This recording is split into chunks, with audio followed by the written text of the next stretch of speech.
Hi everybody, I'm Andrea. Welcome to my booktube channel if you're new.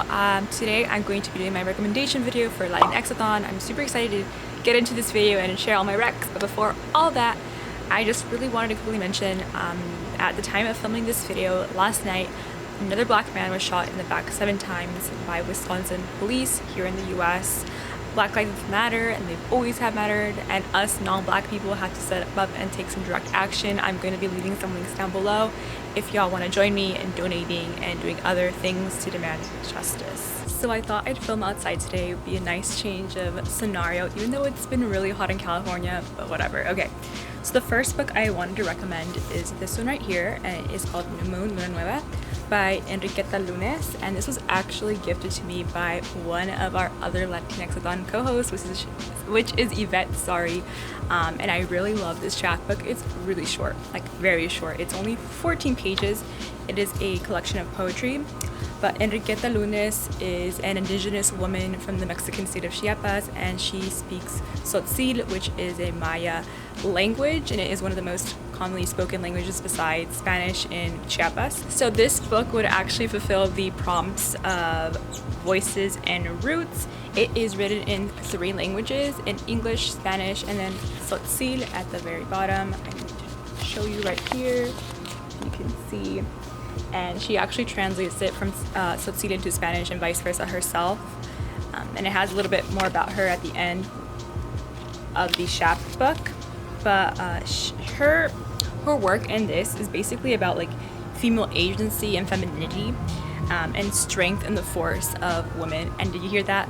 So in this blurb, Enriqueta touches on themes of female agency, femininity, strength, and force. And besides that, she kind of hopes to capture snippets of her own Tzotzil heritage in it and how it's been transformed against the more Mexican mainstream culture.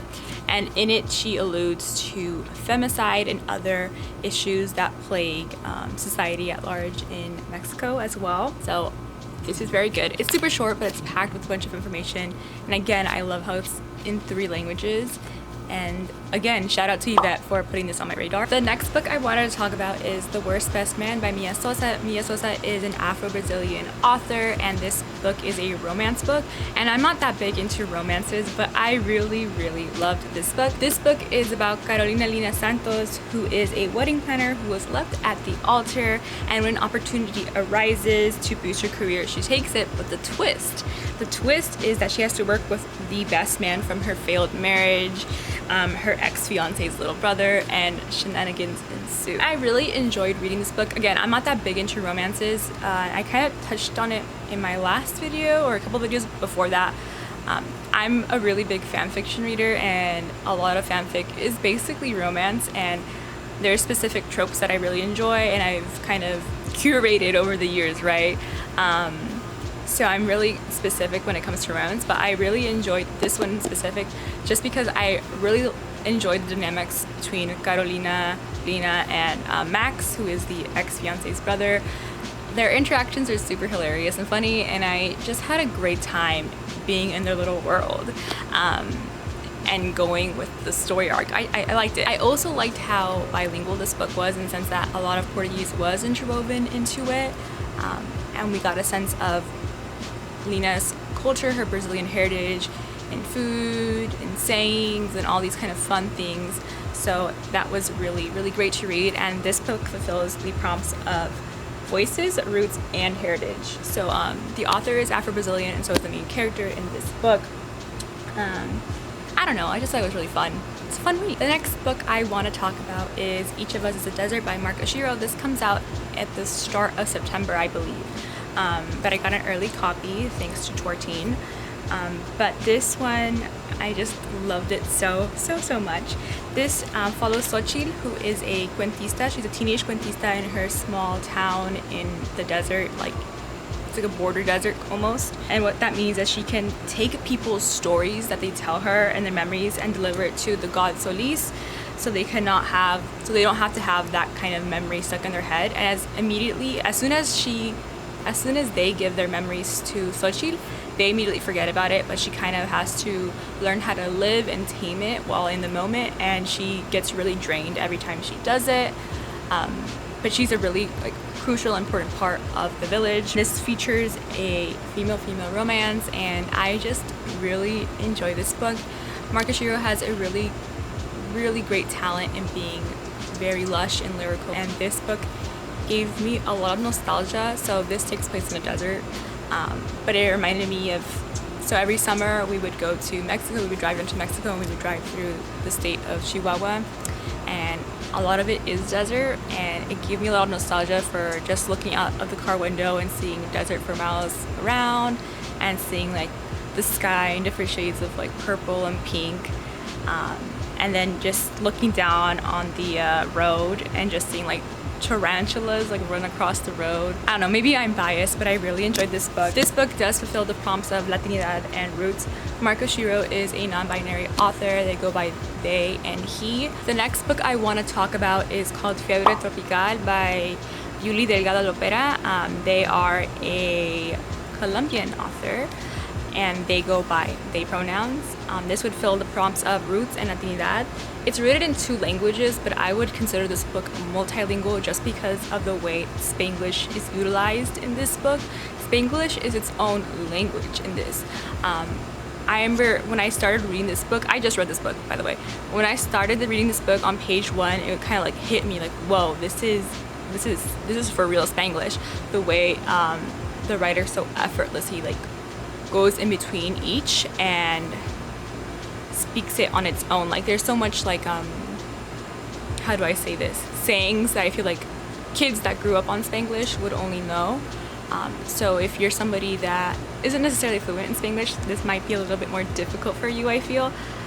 But I love this book. It fulfills the prompts of roots and Latinidad, and the author's voice is so cynically hilarious in this. I love it so much. It basically follows 15-year-old Francisca, who moves from Bogota, Colombia to Miami, Florida with her mom, her little sister Lucia, and her grandma Tata. Her mom has kind of this spiritual awakening and falls into the hands of this evangelical church, and and Francisca hates it. Like she literally Francisca hates it. Francisca hates going to her mom's church. She thinks it's a cult and it's gross, and it gave me a lot of flashbacks to a youth group, honestly. Because she falls in love with the pastor's daughter, and it becomes like this really funny coming of age story. I really enjoyed this book because Lopera kind of says fuck it to like this pious immigrant narrative that we're so often told in media, I feel, of just being really righteous, I feel, in your arrival to the US and like overtly grateful. While I do feel that that is true, I do really enjoy the way that Francisca is really like mean. She can't believe they left their life in Bogota to like basically be doing the lowest thing ever in the US, in this country that's supposed to be so great, yet they're living worse than they were in Bogota. And it was kind of refreshing to read that, I think, especially from a teenage kid's perspective. Again, you kind of have to have a really great handle on Spanglish. There's lots of references like Don Francisco Estado Gigante, which I think, again, were hilarious. But yeah. And the last book I want to rec is Little Eyes by Samantha Schweblin. I read one of her books last year for last Latinxathon, so I decided to check this one out recently. She's an Argentinian author. This book is translated, so it would fulfill the prompt of roots. Okay, so this book, basically, if you took one of those Furby things with the creepy 90s toys, I had like 3 of them, but you updated it to like the 21st century in the sense that the eyes were cameras and you could never turn it off, and somebody anonymously from around the world is connected to it and just watching you. It's definitely in the adult territory. If you don't like adult like literary fiction, you're not going to enjoy this book. It is most definitely within that genre, like very full-heartedly. It's a tale of like different little vignettes following different people around the world who get this thing. It's called a Kentucky, out of either loneliness or curiosity or whatever, and it's kind of how they spiral a spiral because of this little thing watching them that they know is connected to somebody else around the world, around the globe. And I think Shuoblin has a very unique specificity in her writing that kind of edges on unsettling and haunting, and there's kind of like this really interesting layer of grime, I would say, that surrounds her writing. And this is, again, I read the translated version, I did not read the original Spanish, but it is so unsettling. It's a little dark as well, so if that's not something that calls to you, I would stay away. But it's so interesting because it's one of those books you can't really stop thinking about, because it kind of edges on that almost reality, and you kind of wonder what you would do or what humanity would do if they were put into a similar situation. So yeah, it's just so weird. Basically, this little Kentucky is connected to an anonymous person. That anonymous person can move the Kentucky, it can move it around anywhere they want in the house that it's placed in. It can't talk, so you can't talk to the other person directly. You can like get around that kind of via, you know, yes or no answered questions, that kind of stuff. But I think it's a commentary on social media and a commentary on technology. It's just so interesting and weird. I really enjoy her work because it's so weird. It's so weird. Edging on horror, definitely edging on horror.